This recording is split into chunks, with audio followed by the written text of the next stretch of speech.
Hello everyone, welcome to GATE academy plus. मैं हूं गोपाल शर्मा और मैं आपको पढ़ा रहा हूं स्ट्रेंथ ऑफ मटेरियल्स।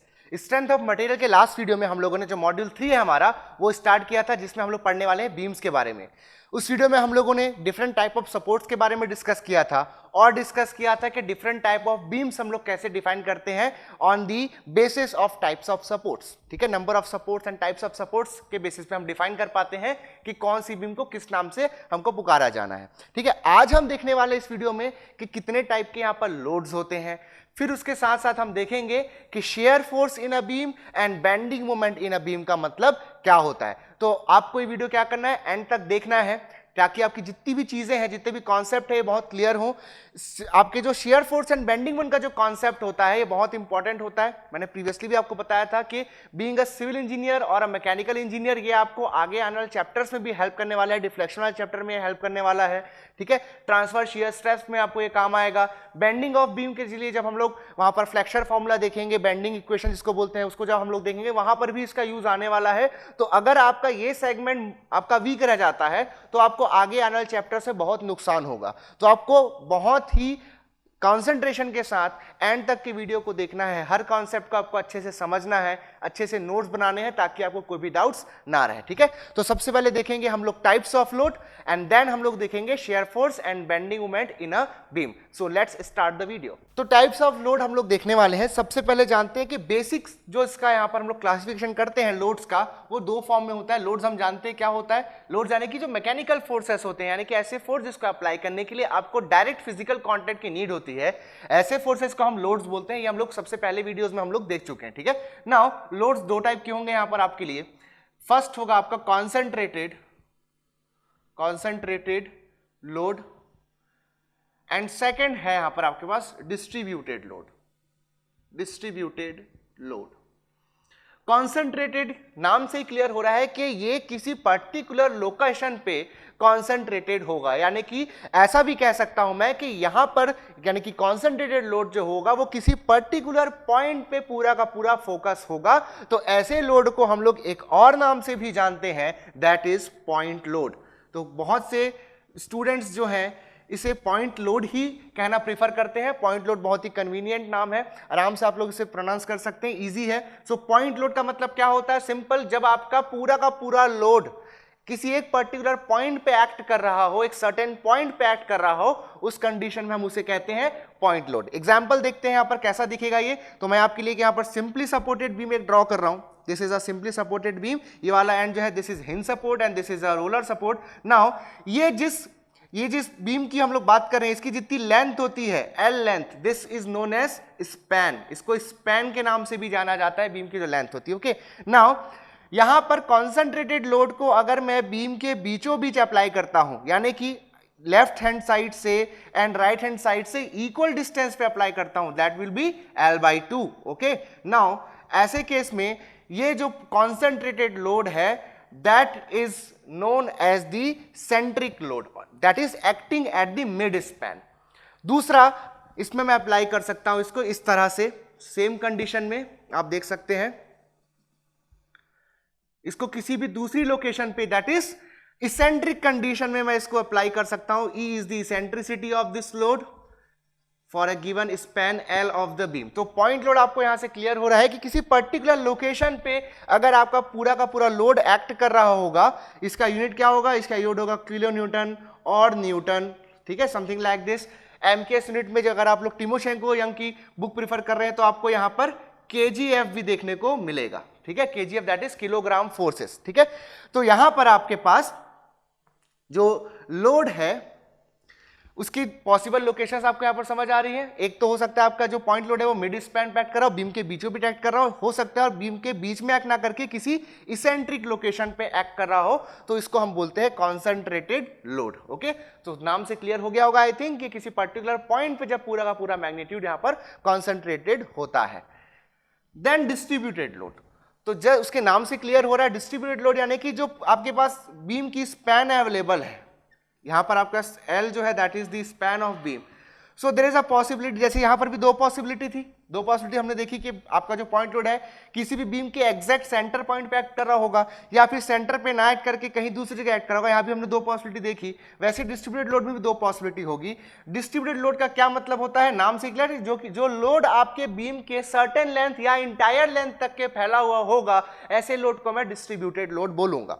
ठीक है, तो डिस्ट्रीब्यूटेड लोड जैसे कि आप देखते हो, आप लोग जब किसी ट्रॉली में आप देखते हो कि रेत लेके जा रहा होता है कोई ट्रक, तो आप देखते हो कि जो रेत है वो किसी एक जगह आप स्टोर नहीं करते हो, किसी पॉइंट पे उसको स्टोर नहीं करते। कैसे स्टोर करते हैं, एक पर्टिकुलर सरफेस पे जो पूरा सैंड होगा, ठीक है, ट्रक में जो सैंड जा रहा होगा वो पूरा फैला हुआ होगा।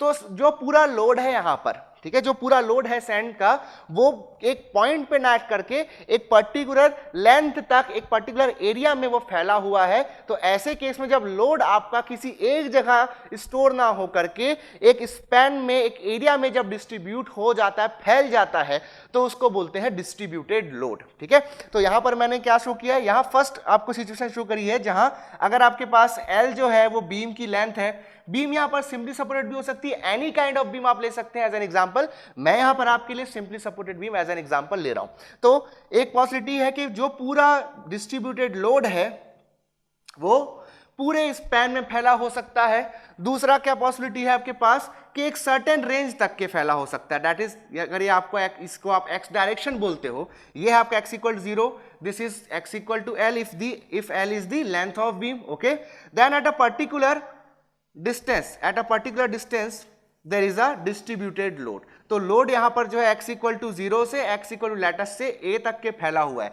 तो यहां पर डिस्ट्रीब्यूटेड लोड आपको समझ आ गया होगा कि सर्टेन लेंथ तक के या फिर इंटायर लेंथ तक के अगर लोड आपका फैल जाए, डिस्ट्रीब्यूट हो जाए, तो ऐसे कंडीशन में उसको बोलते हैं distributed load. Okay, now in दोनों, इसको तो समझना बहुत आसान है। कैसे, जैसे कि आपके पास कोई स्पैन L लेंथ अवेलेबल है, आपने उस पे एक पॉइंट पे लगने वाला 10 किलो न्यूटन का लोड वहां पर रख दिया। So it is very easy to understand the magnitude of the point load और द कंसंट्रेटेड लोड। बट यहां पर डिस्ट्रीब्यूटेड लोड को समझना थोड़ा सा कॉम्प्लिकेटेड है। तो डिस्ट्रीब्यूटेड लोड को हम लोग कैसे समझते हैं, डिस्ट्रीब्यूटेड लोड को, उसके मैग्नीट्यूड को एनालाइज करने के लिए हम लोग यहां पर हेल्प लेते हैं एक टर्म का, that is known as intensity of load. ठीक है, और you can say intensity of distributed load.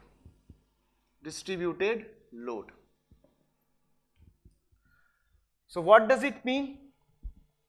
Intensity का मतलब होता है यहां पर कि अगर कोई लोड, कोई पर्टिकुलर लोड किसी पर्टिकुलर लेंथ तक डिस्ट्रीब्यूटेड है, तो यूनिट लेंथ में कितना लोड एक्ट कर रहा है। अगर आपके पास L is the length of the beam और L वो डिस्टेंस है, इसका एग्जांपल लेते हैं, है ना, L वो डिस्टेंस है जिस डिस्टेंस तक के आपका लोड डिस्ट्रीब्यूटेड है, तो एक यूनिट लेंथ में कितना लोड यहां पर मौजूद है, that is the intensity of load. That is load पर यूनिट लेंथ, लोड पर यूनिट लेंथ, एक यूनिट लेंथ में एक्ट करने वाला लोड, एक यूनिट लेंथ में कितना लोड एक्ट कर रहा है, वही होता है आपका इंटेंसिटी ऑफ लोड।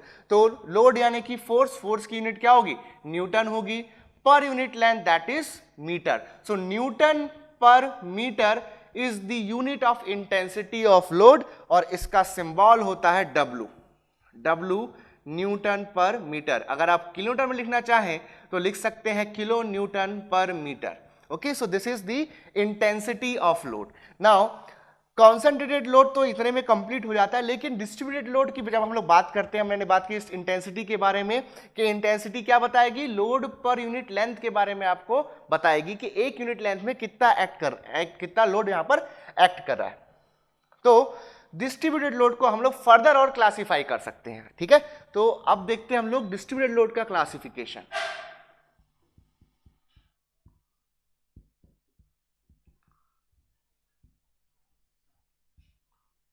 ठीक है, अब जो डिस्ट्रीब्यूशन होता है किसी भी चीज का, वो दो तरीके का हो सकता है। पहला जो डिस्ट्रीब्यूशन है वो यूनिफॉर्म हो, और दूसरा है जो डिस्ट्रीब्यूशन है वो नॉन यूनिफॉर्म हो। जैसे कि डायग्राम आप देख सकते हैं, अगर मान लीजिए ये सैंड है, जो मैंने यहां पर ये वेवी कुछ एक लाइन ड्रॉ करी है, ये जो आपके लोड को शो कर रही है। ठीक है, तो आप देख सकते हैं ये लोड बढ़ रहा है फिर घट रहा है, बढ़ रहा है फिर घट रहा है। एक जनरल ऑब्जर्वेशन आप यहां पर कर सकते हैं। ठीक है। तो लोड यहां पर वेरी कर रहा है, कहीं कम हो जा रहा है, कहीं ज्यादा हो जा रहा है, कहीं कम हो जा रहा है, कहीं ज्यादा हो जा रहा है। और ऐसा भी हो सकता था कि अगर मैं इसे एकदम बराबर यहां पर लोड को लगा दूं, हर जगह एक जैसा लगा दूं, तो लोड हर जगह यूनिफॉर्मली एक्ट कर रहा होगा, ऐसा बोल सकते हैं हम लोग। तो उसी तरह से डिस्ट्रीब्यूटेड लोड को हम लोग क्या बोलेंगे अब, कि डिस्ट्रीब्यूटेड लोड दो तरह के होते हैं। पहला होता है आपका यूनिफॉर्मली डिस्ट्रीब्यूटेड, ठीक है, that is uniform load. And दूसरा हो जाएगा आपका नॉन यूनिफॉर्म,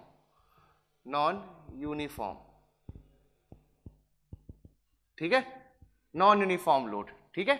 नाउ इस यूनिफॉर्म में भी आपका दो आपकी कैटेगरी आ जाएगी, यूडीएल, एक जिसको बोलते हैं यूडीएल यूनिफॉर्मली डिस्ट्रीब्यूटेड लोड, और दूसरा हो जाएगा आपका यूनिफॉर्मली वेरिंग लोड, यूवीएल। तो यूडीएल का क्या मतलब होगा, यूडीएल का मतलब होगा कि जो इंटेंसिटी है W that will be constant, और यूवीएल की वैल्यू क्या, यूवीएल का मतलब क्या होगा, जो W इंटेंसिटी है दैट विल बी वेरिंग। इसको डिटेल में देखते हैं क्या मतलब होता है। तो डिस्ट्रीब्यूटेड लोड मैंने क्या बताया कि यूनिफॉर्म होगा कोई डिस्ट्रीब्यूशन, किसी पर्टिकुलर आपके फैशन को फॉलो कर रहा होगा, उसके अकॉर्डिंग यहां पर लोड को आप लोग अप्लाई करोगे तो उसमें कुछ यूनिफॉर्मिटी आपको दिखेगी, ठीक है। नाउ ये कैसा हो सकता है, यूनिफॉर्मली डिस्ट्रीब्यूटेड हो सकता है, यानी कि इंटेंसिटी कांस्टेंट हो सकती है, और यूनिफॉर्मली वेरिंग हो सकती है, that is linearly varying.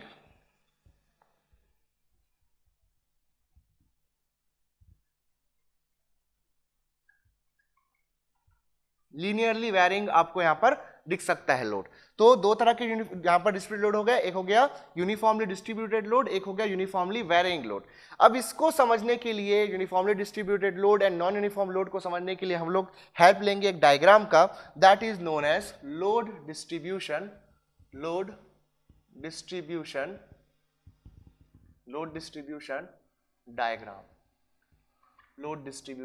Diagram.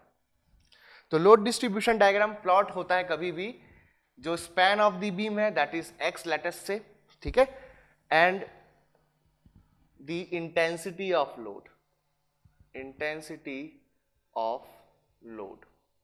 ठीक है। तो जैसे कि मैंने बात करी यहां पर इंटेंसिटी ऑफ लोड कांस्टेंट होगा यूडीएल के केस में। तो सपोज ये आपकी बीम है, this is your beam of a particular length, this is x equal to 0, this is x equal to L, दोनों इसके एक्सट्रीम एंड्स मैंने यहां पर शो कर दिए। नाउ ये यहां पर इसमें जो लोड लग रही है उसकी इंटेंसिटी है W, ठीक है। नाउ W जो है that is constant through out the span of beam like this, यानी कि इसका क्या मतलब है कि हर यूनिट लेंथ में इक्वल लोड लग रहा है। इसको आप कैसे समझ सकते हैं, सपोज आपके पास कोई वुड प्लैंक है, लकड़ी का कोई फट्टा है आपके पास यहां पर। अब आपने क्या किया, यहां पर इसके ऊपर 5 ब्रिक्स रख दी, 5 ईंटें रख दी इसके ऊपर, 1 2 3 4 5। सभी ब्रिक्स का साइज इक्वल होगा, है ना, सभी ब्रिक्स का साइज इक्वल होगा। हम बस समझने की कोशिश कर रहे हैं कि ये यूडीएल एक्चुअली है क्या। तो सभी ब्रिक्स का साइज एक जैसा होगा। अब इसके कॉन्सिक्यूटिव मैंने एक और यहां पर कॉलम खड़ा कर दिया, इस पर भी 5 ब्रिक्स रखी, तो जितना इस विड्थ में जितना लोड आ रहा होगा उतना ही इस विड्थ में, सेकंड विड्थ में यहां पर में उतना ही लोड आ रहा होगा। अगेन अगर मैं सेम 5 ब्रिक्स खड़े कर दूं तो फिर यहां पर भी उतना लोड आएगा। तो आप देख सकते हैं क्या हो रहा है, हर एक यूनिट लेंथ में इक्वल अमाउंट ऑफ लोड आपने यहां पर लगा दिया। तो इस कंडीशन में आप लोग बोल सकते हो कि जो लोड है दैट इज यूनिफॉर्मली डिस्ट्रीब्यूटेड। तो आप देख सकते हैं जो इंटेंसिटी यानी कि एक यूनिट लेंथ में लगने वाला लोड कैसे देख सकते हैं, अगर आप यहां पर कोई एक पर्टिकुलर डिस्टेंस की बात करते हैं, लेट अस से ए, तो इस पर्टिकुलर डिस्टेंस ए में कितने आपने ब्रिक्स रखे, 1 2 3 4 5 रखे। नेक्स्ट ए डिस्टेंस में भी आपने क्या रखा, 1 2 3 4 5 ब्रिक्स रखा। तो आप हर एक पर्टिकुलर यूनिट लेंथ में क्या कर रहे हैं, equal amount of load apply कर रहे हैं। इसका क्या मतलब है, जो इंटेंसिटी ऑफ लोड है that is load per unit length is same in each and every unit length of the beam. So intensity remains constant कि हर यूनिट लेंथ में इक्वल लोड आपने अप्लाई कर दिया, तो यहां पर मिलता है आपको UDL that is uniformly distributed load. Okay, तो हमने बात करी यहां पर इंटेंसिटी की बात करी हमने, बट हमको ये नहीं पता कि इस टोटल लोड का अगर मैं एक यूडीएल लगा दूं x इक्वल टू 0 से x इक्वल टू L तक के, तो उसका टोटल मैग्नीट्यूड क्या होगा, कितना लोड मैंने एग्जैक्टली अप्लाई किया। मैंने अभी इंटेंसिटी की बात करी है ना कि मैग्नीट्यूड की। तो मैग्नीट्यूड कैसे निकलता है, so magnitude of a distributed load. और यहां पर हम जो चीज देखने वाले हैं, ये चीज हर एक डिस्ट्रीब्यूटेड लोड के लिए वैलिड है। ओके, तो देखिए किसी भी डिस्ट्रीब्यूटेड लोड का, चाहे वो यूनिफॉर्मली डिस्ट्रीब्यूटेड हो चाहे यूनिफॉर्मली वैरिंग हो, उसका जो मैग्नीट्यूड होता है that is the area of the load distribution diagram. ठीक है, area of load distribution diagram. तो जो यूडीएल होता है उसमें क्या हो रहा है, आपने देखा कि जो डब्ल्यू है यानी कि इंटेंसिटी जो है वो कांस्टेंट है विथ रिस्पेक्ट टू एक्स। तो देखिए आप, एक आपका जो W है that is intensity is not changing with respect to x, this is W equal to constant. और ये जो हाइट है ये क्या शो करेगी इसकी, ये शो करेगी इंटेंसिटी। तो ये बन गया आपका एक रेक्टेंगल, ठीक है, जिसकी जो लेंथ है दैट इज L और जिसकी हाइट है that is W। So magnitude of any distributed load is equal to area of this load distribution diagram। ये जो load distribution diagram है ये specifically UDL का है, इसका एरिया निकालते हैं। चलिए, तो ये एरिया हो जाएगा इसका W into L, that is height into width। ठीक है, so this will be your magnitude of the UDL, capital W। Okay, this is the magnitude. आप देख सकते हैं, यूनिट बैलेंस भी कर सकते हैं।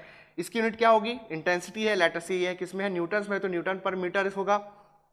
लेंथ है तो अगेन ये मीटर में होगा। तो आपको देखने को मिल रहा है कि इसका आंसर आ रहा है न्यूटन में, यानी कि ये क्या है, मैग्नीट्यूड ऑफ द फोर्स और द लोड है। ठीक है, नाउ ये एक्ट कहां करेगा, क्योंकि लोड तो भाई पूरा फैला हुआ है, तो हमको क्या चाहिए, हमको एक सिंगल पॉइंट ऑफ एप्लीकेशन चाहिए कि एग्जैक्टली ये लोड जो होगा, ये मैग्नीट्यूड जो होगा ये कहां पर एक्ट कर रहा होगा, कहां से पास हो रहा होगा।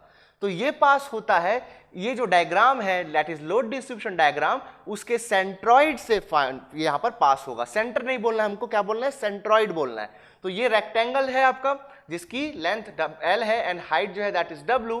तो इस रेक्टेंगल के सेंट्रॉइड से लोड डिस्ट्रीब्यूशन डायग्राम के सेंट्रॉइड से जो आपका फोर्स है that is W equal to capital W equal to small w into L, ये पास होगा। So this that is L/2, जो सेंट्रॉइड है at it is located at L/2, यहां से जो आपका लोड है that is W into L, ये पास करेगा। ठीक है, so magnitude of distributed load is equal to the area of the load distribution diagram and the line of action and the line of action of load will pass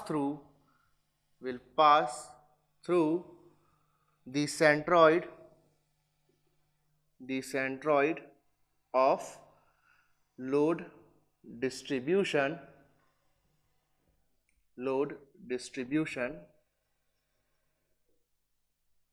diagram. Okay, now let's talk about uniformly varying load, UVL. Okay, UVL मतलब क्या होगा, uniformly varying load, यानी कि क्या बोला मैंने, linearly varying load, यानी कि जो लोड होगा W that will be function of x, और कैसा फंक्शन होगा, एक लीनियर फंक्शन होगा, लीनियर फंक्शन। ठीक है, तो लीनियर फंक्शन होने का क्या मतलब होगा कि अगर मैं ये बीम रख दूं, ठीक है, ये बीम हो जाएगा आपका, ये है आपका x डायरेक्शन। नाउ इस बीम के लिए अगर मैं लोड डिस्ट्रीब्यूशन डायग्राम प्लॉट करूं, so the relationship between the intensity, this axis represents the intensity and the x direction will be linear. So function कैसा बनेगा, W will be equal to m into x, where m क्या होगा, जो straight line बनेगी उसका gradient होगा ये। ठीक है, so this will be something like this, इस तरीके का बनेगा। तो आप देख सकते हैं कि ये क्या है, this is a straight line, तो यूनिफॉर्मली वेरिंग का क्या मतलब है, यूनिफॉर्मली वेरिंग का मतलब है कि यहां पर आपके पास जो इंटेंसिटी ऑफ लोड है that will vary linearly with respect to x. अब इसको इस एग्जांपल से समझते हैं, जो ब्रिक वाला हमने एग्जांपल उठाया था यूडीएल के लिए। सपोज आपने क्या किया, सपोज आपने किसी पर्टिकुलर लोकेशन पे वन ब्रिक रखा आपने, उसके बाद उसी के एडजेसेंट आपने 2 ब्रिक रख दिए, देन उसके बाद आपने क्या किया, सपोज 3 ब्रिक्स रख दिए। ठीक है, तो आप देख सकते हैं ऐसे ही मैं नेक्स्ट यहाँ पर 4 ब्रिक रख दिया। अब इसको ऑब्जर्व करते हैं तो क्या होगा, देखिए इस यूनिट लेंथ की बात करते थे, फर्स्ट यूनिट लेंथ, आप यूनिट, ये सभी मैंने क्या रखे, यूनिट लेंथ में यहाँ पर ब्रिक रखे हैं, सारे जो है वो यूनिट ही है, यूनिट लेंथ है यहाँ पर। नाउ इसकी जो मैग्नीट्यूड है, लेट से एक ब्रिक का जो वेट है, 1 ब्रिक का जो वेट है, लेट से दैट इज 2 किलो न्यूटन, ठीक है, 2 kilo Newton is the weight of 1 brick. Now you can see that इस पर्टिकुलर यूनिट लेंथ में कितना है, यहां पर 2 किलो न्यूटन का लोड है। नेक्स्ट में कैसा है, नेक्स्ट में आपके पास 2 + 2 दैट इज 4, देन फिर इसमें 2 ऐड हो जाएगा, 2 + 2 + 2 that is 6, then 2 + 2 + 2 that is 8। तो यहां पर जो वेरिएशन दिख रहा है हम लोगों को, वो एक लीनियर वेरिएशन आपको देखने को मिल रहा है। हर एक सेक्शन पे जो लोड है वो लीनियरली इंक्रीज होता जा रहा है। ये जो वेरिएशन है वो पैराबोलिकली भी हो सकता है, साइनसॉइडल भी हो सकता है, किसी भी दूसरे लॉगरिथमिक, कोई भी आपको कोई भी वेरिएशन दिया जा सकता है in case of distributed load. But majority of question जो आप लोग यूनिवर्सिटी लेवल पे फेस करेंगे उसमें इन्वॉल्व होगा यूडीएल यानी कि कांस्टेंट इंटेंसिटी वाला डिस्ट्रीब्यूटेड लोड, और UVL that is varying intensity of वाला distributed load. Uniform distributed load मैं इसको एक साथ इसलिए कहता हूं क्योंकि दोनों में यूनिफॉर्मिटी यहां पर होती है, ठीक है, एक में आपका लीनियर वेरिएशन है और एक में कांस्टेंट है, ठीक है, तो ये आपको याद रखना है। नाउ तो आई थिंक आपको समझ आ गया होगा कि जो अब आपका यूनिफॉर्मली वेरिंग लोड का केस होगा तो आपको जो लोड डिस्ट्रीब्यूशन डायग्राम है for UVL that will reduce to a triangle. So this is a triangle. Now हमने क्या देखा, हमने देखा कि जो भी आपका डिस्ट्रीब्यूटेड लोड होता है उसका मैग्नीट्यूड जो होता है that is equal to the area of this load distribution diagram, ठीक है। So this is the span of the beam over which the UVL is being acted. Now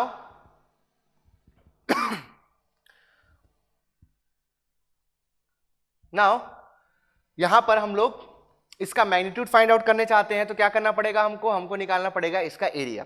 अब यहां पर जो आपके सामने मैंने डायग्राम रखा है आप देख सकते हैं, अगर मैं इसे x = 0 बोलूं तो यहां पर क्या है, जो इंटेंसिटी है W that is equal to 0, यहां पर जो इंटेंसिटी है that is maximum, let us say that is W0, ठीक है, और you can say W max। तो आप देख सकते हैं जो इंटेंसिटी है वो 0 to मैक्सिमम जा रही है और ये लीनियरली इंक्रीज होती जा रही है, ठीक है। तो मैंने जब W और X के बीच कर्व प्लॉट किया तो मुझे क्या मिला, एक लाइन मिला, ओके। नाउ इसका एरिया निकालते हैं तो एरिया हो जाएगा half base into height that is W0। तो ये हो जाएगा magnitude that is W0 into L/2 that is will be the magnitude of UVL, okay। Now again उसका लाइन ऑफ एक्शन जानना भी जरूरी है हम लोगों को, ठीक है। तो लाइन ऑफ एक्शन कहां से पास आउट होगा बताया मैंने, जो लाइन ऑफ एक्शन है that will pass through the centroid of the load distribution diagram, okay. So यहां पर ट्रायंगल है, ट्रायंगल का सेंट्रॉइड कैसे निकालते हैं, अब देखिए ट्रायंगल का सेंट्रॉइड यहां कहीं पर होगा, ये होगा ट्रायंगल का सेंट्रॉइड C, ठीक है। नाउ सेंट्रॉइड के बारे में आपको यहां पर इंफॉर्मेशन होना जरूरी है, जो एज होता है ये, ठीक है, ये जो एज है ट्रायंगल का, ट्रायंगल के एज से अगर इसकी आप डिस्टेंस लिखोगे तो ये आपको मिलेगी 2L/3, this will be 2L/3। और अगर परपेंडिकुलर जो है इसका ट्रायंगल का जो परपेंडिकुलर है ये, यहां से अगर इस सेंट्रॉइड की डिस्टेंस लिखते हैं हम लोग तो दिस विल बी L/3, जहां L क्या है, इस ट्रायंगल का बेस है, ठीक है। तो आप जहां से भी चाहें, जहां से आपको कन्वीनियंट है, जहां से आपको यूज पड़ रहा है अकॉर्डिंग टू द प्रॉब्लम, आप लोग लोकेशन ले सकते हैं, बट लोकेशन आपको याद रखनी है। अगर एज से आप ले रहे हैं तो जो सेंट्रॉइड होगा UVL का दैट विल बी 2L/3, जहां L क्या है, बेस है UVL का, ठीक है, बेस है यानी कि इस ट्रायंगल का बेस है। यहां पर एक केस ऐसा भी आ सकता है जैसे कि मैंने आपको प्रीवियसली भी बताया है कि UDL यानी कि कोई भी डिस्ट्रीब्यूटेड लोड बेसिकली आपका या तो इंटायर स्पैन पे एक्ट कर रहा हो या तो किसी सर्टेन लेंथ पे एक्ट कर रहा हो, दोनों केस पॉसिबल है, ठीक है। तो यहां पर आपको ध्यान रखना है एक बात का जो कि बहुत इंपॉर्टेंट है और मेजॉरिटी ऑफ स्टूडेंट वहां गलती करते हैं। जब यहां मैं L लिख रहा हूं कहीं पर भी, यहां पर भी जो मैंने L लिखा है तो यहां L वो लेंथ है जहां तक कि ये डिस्ट्रीब्यूटेड लोड, चाहे वो UDL हो, चाहे UVL हो, चाहे कोई भी लोड हो, वो फैला हुआ है।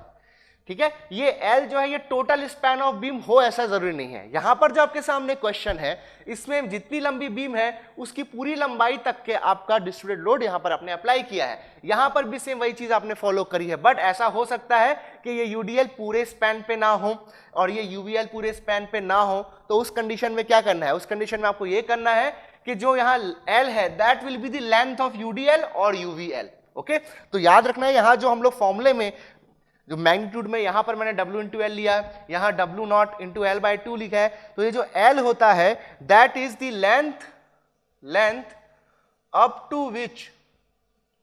To which distributed load, DL लिख रहा हूं, डिस्ट्रीब्यूटेड लोड इज एक्टिंग।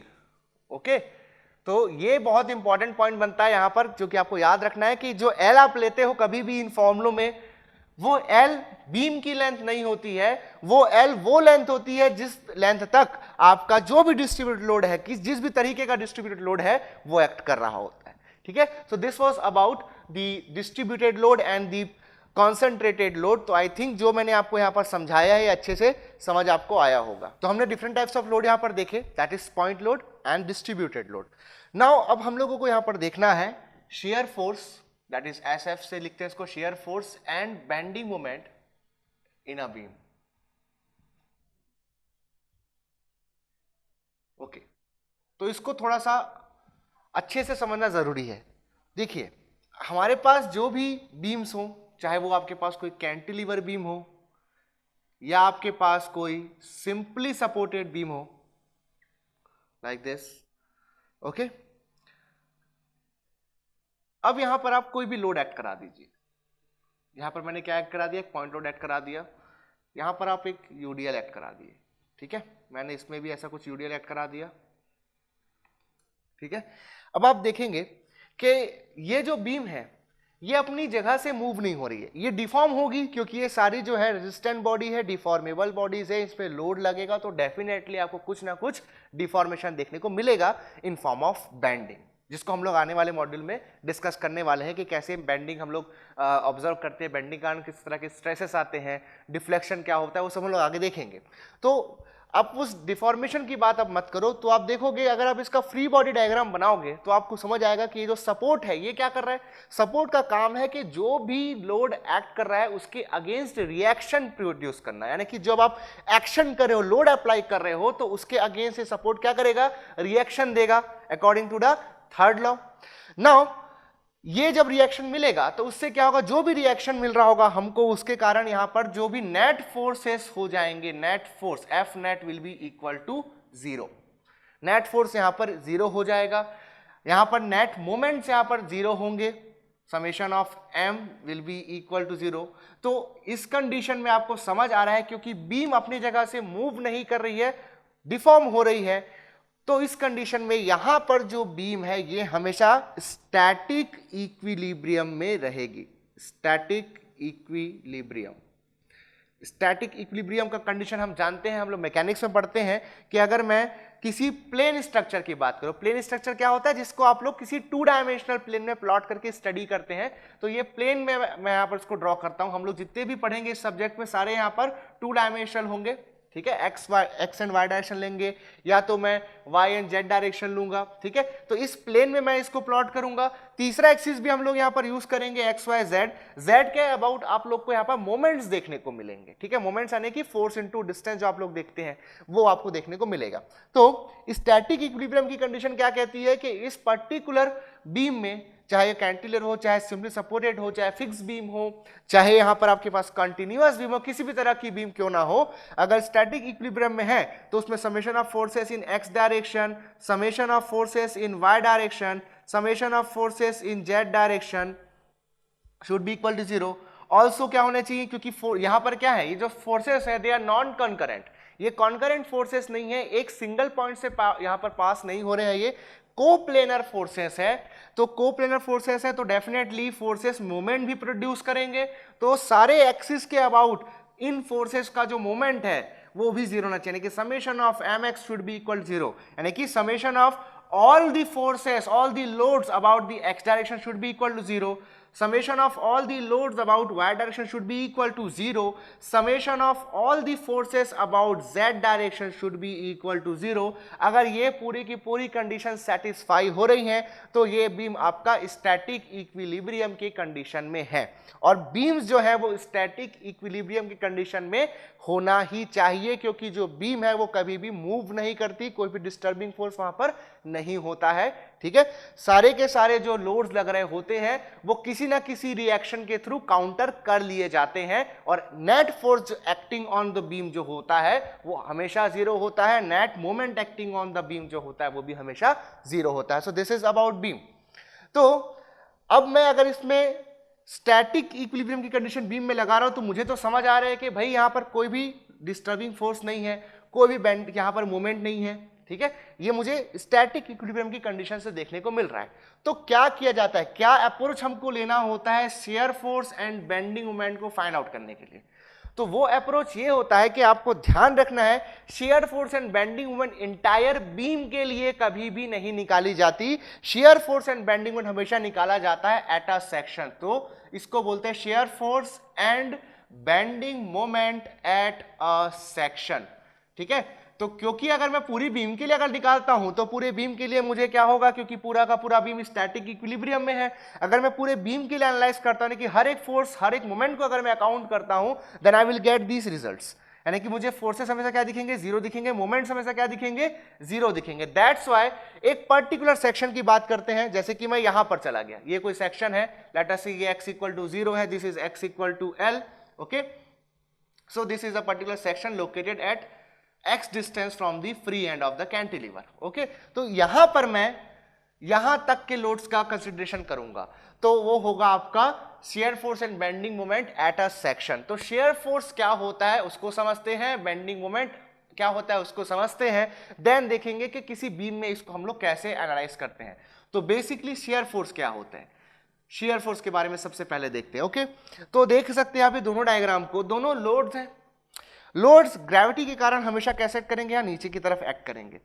कुछ क्वेश्चन में आपको इसको उल्टा भी दिया जाएगा, लाइक दिस। अगर आप पॉइंट लोड को इस तरह से ड्रॉ कर दें तो इसका क्या मतलब है, ये अपवर्ड डायरेक्शन में लग रहा है। यहां पर आप पॉइंट लोड देख रहे हैं, ये कैसा लग रहा है, ये डाउनवर्ड डायरेक्शन में लग रहा है। तो अकॉर्डिंग टू द डायग्राम आपको समझ जाना चाहिए कि ये यहाँ पर ये किस तरीके का लोड एक्ट कर रहा है।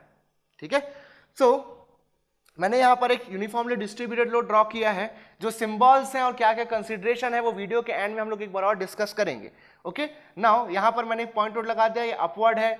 अब ये जो यूडीएल है इसका मैग्नीट्यूड निकालना हम लोग जानते हैं। अगर इसकी W इसकी इंटेंसिटी है और L इसकी लेंथ है, जिस लेंथ तक ये लगा हुआ है, तो ये W इंटू L जो है that will be the intensity, sorry the magnitude of this UDL. और ये कैसे एक्ट करेगा, ग्रेविटी के कारण डाउनवर्ड एक्ट करेगा। अगर आप इसको ऐसा लिखते हो लाइक दिस, ये डाउनवर्ड एक्ट करेगा, डाउनवर्ड लोड। अगर ऐसा बनाया जाता है तो इस कंडीशन में इसका मतलब होता है कि जो डिस्ट्रीब्यूटेड लोड है वो अपवर्ड डायरेक्शन में एक्ट कर रहा है, यानी कि इसका जो मैग्नीट्यूड होगा W into L that will be acting in upward direction. तो ये दो जो रिप्रेजेंटेशन है ये आपको डिफरेंट न्यूमेरिकल प्रॉब्लम में हेल्प करने वाले हैं। तो अगर यूडीएल इस तरह से ड्रॉ किया गया है तो इसका क्या मतलब है कि वो नीचे की तरफ एक्ट कर रहा है, ग्रेविटी के साथ एक्ट कर रहा है। लेकिन अगर ऐसा ड्रॉ किया गया है तो क्या मतलब है उसका कि वो अपवर्ड डायरेक्शन में ग्रेविटी के अगेंस्ट यहां पर एक्ट कर रहा है, ये इसका मतलब होता है। ठीक है, तो शेयर फोर्स का क्या मतलब होता है देखते हैं। शेयर फोर्स का मतलब होता है summation of all vertical forces, summation of all vertical और the transverse forces acting on the beam. जैसे कि मैंने बोला कि अगर आप समेशन ऑफ फोर्स है, जैसे कि आप मैंने यहाँ पर एक्स वाई जेड आपको एक सिस्टम ड्रॉ करके दिया है, तो ये वाई डायरेक्शन आपका वर्टिकल डायरेक्शन हो जा रहा है, ये आपका एक्स डायरेक्शन हो जा रहा है, और जेड डायरेक्शन जो है that is perpendicular to the board. Now अगर आप इंटायर बीम के लिए समेशन ऑफ वर्टिकल फोर्सेस करते हैं तो यानी कि आप क्या करने वाले हैं, basically summation of F y करने वाले हैं। तो पूरी बीम तो क्या है, पूरी बीम तो स्टैटिक इक्विलिब्रियम में है, then you will definitely get F summation of F y equal to 0, आपको 0 मिलेगा वैल्यू। तो हमको क्या करना है, जैसे कि मैंने बताया एट अ सेक्शन की बात करनी है, जैसे कि मैंने यहां पर सेक्शन ड्रॉ किया है। तो शेयर फोर्स क्या होगा, जिसकी डेफिनेशन को बहुत अच्छे से आपको क्लियर रखना है, that is summation of all vertical forces up to a section. तो यहां से आपको क्लियर हो जाना चाहिए, एकदम क्रिस्टल क्लियर हो जाना चाहिए कि जो शेयर फोर्स है वो कभी भी पूरी बीम के लिए नहीं निकाला जाता, किसी पर्टिकुलर सेक्शन तक निकाला जाता है। ठीक है, तो किसी सेक्शन तक कैसे निकालते हैं इसको एक बार देखते हैं। आपके पास अगर कोई बीम है तो डेफिनेटली आपके पास दो साइड्स होंगे, एक होगा लेफ्ट साइड, एक होगा राइट साइड। तो आपके पास ये ऑप्शन है कि आप अपना ओरिजिन, यानी कि जैसे मैंने एक सिस्टम ड्रॉ किया एक्स वाई जेड, इसका ओरिजिन आप किस तरफ सेट कर रहे हैं। आप चाहे तो इस तरफ सेट कर सकते हैं, यानी कि राइट हैंड साइड में, चाहे तो लेफ्ट हैंड साइड में सेट कर सकते हैं। हम लोग आगे देखेंगे कि कब हम लोगों के लिए कौन सा प्रेफरेबल होता है। ठीक है, तो यहां पर मैंने इस तरफ ले लिया x इक्वल टू 0, ये है आपकी टोटल लेंथ l, तो ये नेक्स्ट पॉइंट हो जाएगा x इक्वल टू l। ठीक है, तो अगर आप राइट टू लेफ्ट मूव कर रहे हैं, यानी कि ये मेरा ओरिजिन हो गया left hand right hand side में, and then x equal to है लेफ्ट हैंड साइड में, तो ये मेरा मोशन का डायरेक्शन है, that is right to left. चाहूं तो मैं यहां लेफ्ट टू राइट भी जा सकता हूं। जो साइन कन्वेंशंस होंगे वो हम आगे देखने वाले हैं, इस वीडियो का वो पार्ट नहीं है, नेक्स्ट वीडियो में हम लोग साइन कन्वेंशंस के बारे में डिस्कस करेंगे। तो यहां पर ये हो जाएगा x इक्वल टू 0, ये हो जाएगा x equal to l। Okay, now मैं यहां पर अगर कोई सेक्शन काटूंगा तो मुझे ये जानना जरूरी है कि मुझे किस लोकेशन पे शेयर फोर्स निकालना है, और जो x होगा वो होगा उस लोकेशन का। ठीक है, तो ये हो गया आपका लोकेशन x। अब मैंने कहां से नापा इसको, हमेशा इसको मैं ओरिजिन साइड से नापूंगा, x इक्वल टू 0 से नापूंगा। ठीक है, x इक्वल टू 0 से इसको मेजर किया मैंने, तो x इक्वल टू 0 से x इक्वल टू x, ये डिस्टेंस इस पॉइंट तक जितने भी लोड आ रहे होंगे, ठीक है, सारे लोड्स को, जो कि वर्टिकल डायरेक्शन में आप देख सकते हैं, यहाँ सपोर्ट लगा हुआ है। जब आप इसका फ्री बॉडी डायग्राम बनाओगे तो आपको क्या मिलेगा, यहां पर मिलेगा एक रिएक्शन R। ओके, आपको रिएक्शन मिलने वाला है। यहां पर क्या UDL है, UDL यहां पर कितने लेंथ तक हो गई, यहां के लिए हो गई x लेंथ तक के। तो मैंने आपको बताया था कि UDL जितने लेंथ तक आप लोग कंसीडर कर रहे हो या जितने लेंथ तक के एक्ट कर रही है उतने का ही मैग्नीट्यूड निकालना है। तो ये x लेंथ तक का आपने UDL कंसीडर किया है, तो x लेंथ तक के UDL का ही मैग्नीट्यूड देखेंगे, तो मैग्नीट्यूड हो जाएगा उसका डाउनवर्ड डायरेक्शन में एक्ट करेगा W, capital W, and this will be W, that is intensity of UDL into length, that is x। Clear? तो आपने देखा कि इस पर्टिकुलर सेक्शन तक के टोटल लोड आ गए आपके। यहां मैंने एक R, दैट इज रिएक्शन को कंसीडर किया, और दूसरा किसको कंसीडर किया, मैंने कंसीडर किया यहां पर जो UDL की वैल्यू थी उसको। देन इसको प्लस करना है, माइनस कैसे करना है, वो हम लोग अकॉर्डिंग टू साइन कन्वेंशन देखेंगे। तो इस सेक्शन में इस सेक्शन तक कितने लोड एक्ट कर रहे हैं, एक रिएक्शन एक्ट कर रहा है और दूसरा UDL। तो इन दोनों का मैं मैग्नीट्यूड को अलजेब्रिकली सम करूंगा using proper sign convention, then I will get the shear force at this particular section.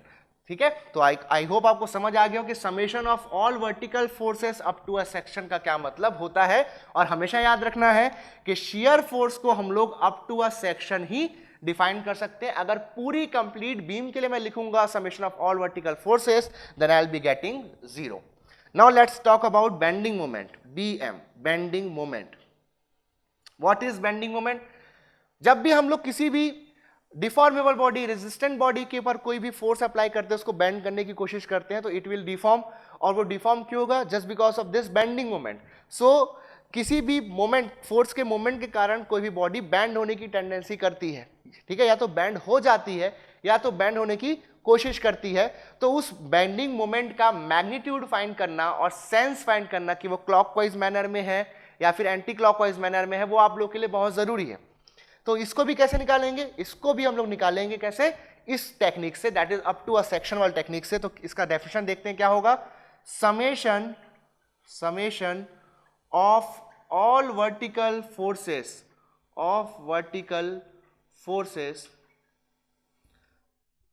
summation of moment of all vertical forces, summation of moment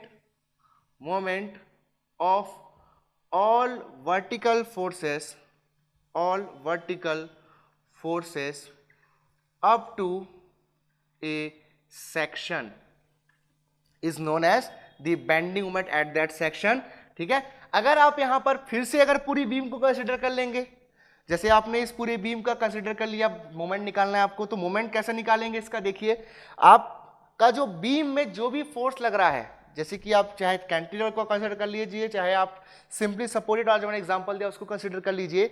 ये है आपका Z एक्सिस, जो मैंने रेड पेन रखी है, this is representing Z axis that is perpendicular to the board.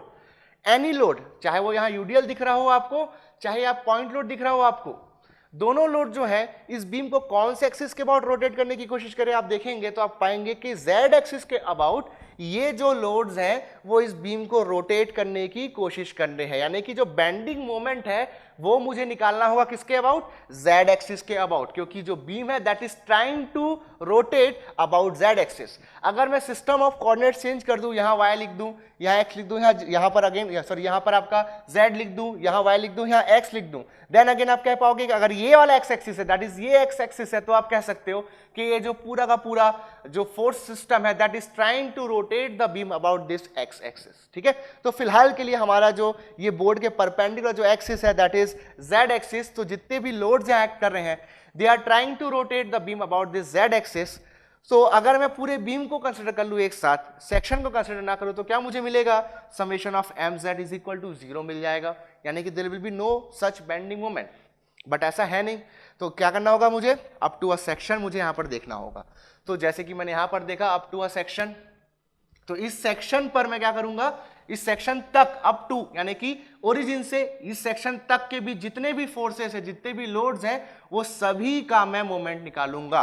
और सारे forces कैसे होंगे, वर्टिकल फोर्सेस होंगे, सारे vertical force, summation of moment of all vertical forces मैं यहां पर लूंगा अप टू अ सेक्शन। तो जैसे यहां पर मैं लिखता हूं, इस एग्जांपल को हम लोग देखते हैं, तो देखिए ये है आपका सेक्शन एक्स एक्स, ये बीम की लेंथ है एक्स लेंथ, जिसका जहां तक मुझे इस एक्स लेंथ तक मुझे निकालना है बेंडिंग मोमेंट। ठीक है, अप टू दिस सेक्शन, क्योंकि x इक्वल टू 0 यानी कि हमारे ओरिजिन से ये जो सेक्शन है वो x डिस्टेंस तक है, तो 0 से x तक जितने भी वर्टिकल फोर्सेस आएंगे सभी का मैं मोमेंट यहां कंसीडर करने वाला हूं। ठीक है, तो ये है आपका UDL, इसकी इंटेंसिटी W हो गई, पॉइंट लोड का मैग्नीट्यूड P हो गया, ये डिस्टेंस x हो गई।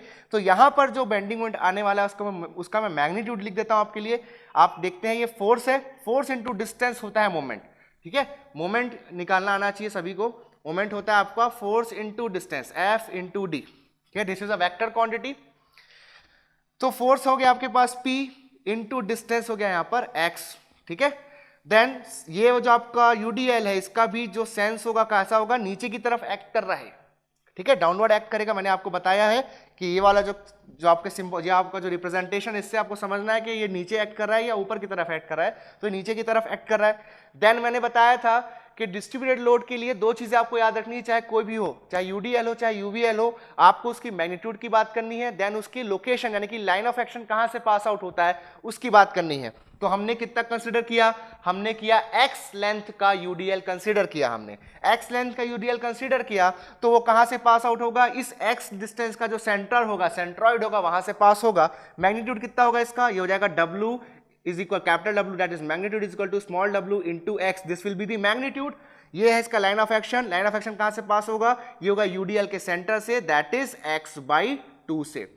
कन्वीनियंस के लिए हम लोग इसको ऐसा कुछ राउंड एंड हेलिकल शेप में मैंने आपके लिए शो किया है। अगर इसकी प्रॉपर रिप्रेजेंटेशन की बात करूं तो कभी भी आप कोई अगर स्टैंडर्ड बुक देखेंगे आप लोग, तो आपको देखने को मिलेगा कुछ इस तरह से UDL को आप लोग रिप्रेजेंट करता हुआ पाओगे वहां पर। ठीक है, एक रेक्टेंगल के फॉर्म में प्रॉपर आपको दिखेगा, ये प्रॉपर आप लोगों का रिप्रेजेंटेशन होता है, बट टाइम नहीं मिलता कई बार इतना प्रॉपरली ड्रॉ करने के लिए, दैट्स व्हाई हम लोग अपने कन्वीनियंस के लिए ऐसा इसको ड्रॉ कर लेते हैं। दोनों ही सही है, आपको बस कम्युनिकेट होनी चाहिए चीजें कि यहाँ पर ये कहना क्या चाह रहा है क्वेश्चन में। तो चाहे रिप्रेजेंटेशन ऐसा हो चाहे रिप्रेजेंटेशन ऐसा हो, यहाँ पर कोई भी फर्क नहीं पड़ता है। ठीक है, तो ये हो गया आपका magnitude, that is capital W equal to small w into x, distance हो गया x/2। तो इसको मैं जोड़ देता हूं इसके साथ, दोनों सेम डायरेक्शन में इसलिए जुड़ जाएंगे, अपोजिट होंगे तो घट जाएंगे। तो दोनों देखिए ये भी नीचे तरफ है, ये भी नीचे तरफ है, इनका जो सेंस होगा दोनों का एक जैसा है। तो अभी मैं जोड़ देता हूं, अभी हम लोग यहाँ साइन कन्वेंशन की बात नहीं की है, पर फिर भी साफ साफ समझ आ रहा है, दोनों सेम डायरेक्शन में तो जुड़ जाएंगे। तो ये हो जाएगा W into x, that is force, ये बन गया आपका फोर्स। ठीक है, या फिर इसको ऐसे भी लिख सकते हैं आप, capital W that is force into distance, that is x/2। आगे लिखते हैं इसको P into x, W की वैल्यू क्या थी, स्मॉल w into x/2, ये हो जाएगा px plus wx²/2। तो इस तरह से आप लोग यहाँ पर किसी सेक्शन पे बेंडिंग मोमेंट कैलकुलेट कर पाएंगे। आपको क्या करना होगा, आपको जिस डिस्टेंस पे, जिस सेक्शन पे, जिस लोकेशन पे आपको बेंडिंग मोमेंट फाइंड आउट करनी है, उस लोकेशन पे आपको सेक्शन काटना होगा। ठीक है, अगर आपका साइन, अगर आप लेफ्ट से राइट जा रहे हैं तो आपको क्या करना होगा, लेफ्ट एक्सट्रीम साइड से अप टू दैट सेक्शन जितने भी लोड्स आ रहे हैं उन सभी लोड्स को कंसीडर करना होगा, ठीक है, उन सभी लोड्स के मोमेंट्स को कंसीडर करना होगा, तो आपको shear forces and the bending moment at that particular section मिल जाएगा। इसकी एग्जैक्ट वैल्यूज को फाइंड आउट करने के लिए आपको साइन कन्वेंशन की नीड होती है। साइन कन्वेंशन जो है हम लोग नेक्स्ट वीडियो में देखने वाले हैं, ठीक है। वहां पर हम लोग, मैं आपको ये भी बताऊंगा कि सेक्शंस काटते समय आपको किन किन चीजों का केयर करना होता है, किन किन चीजों का ध्यान रखना होता है, कहां पर गलतियां होती हैं जिनको आप अवॉइड करके अपने क्वेश्चन को एकदम परफेक्टली सॉल्व कर सकते हो। ये सभी मैं आपको नेक्स्ट वीडियो में बताने वाला हूं। सो आई होप आप लोग नेक्स्ट वीडियो देखेंगे। सो आई होप आज की इस वीडियो लेक्चर में जो भी चीजें हम लोगों ने डिस्कस करी हैं वो आपको अच्छे से समझ आई होंगी, और आपको जो प्रीवियस वीडियोस हैं वो देखने बहुत ज़रूरी है, क्योंकि ये वाला जो टॉपिक है share force and bending moment का, ये बहुत इंपॉर्टेंट है। आपको इसमें कुछ भी मिस नहीं करना है, ठीक है। तो अगर आपको हमारे वीडियो पसंद आया तो हमारे वीडियो को लाइक करना ना भूलिए और इसे जरूर शेयर कीजिए। अगर हमारे चैनल पर आप फर्स्ट टाइम आए हैं तो हमारे चैनल को सब्सक्राइब करना ना भूलिए और नीचे बने बेल आइकन को जरूर दबाइए, ताकि लेटेस्ट नोटिफिकेशंस आपको टाइम टाइम मिलते रहें। मेरी गेट अकेडमी प्लस टीम की तरफ से आप सभी को थैंक यू।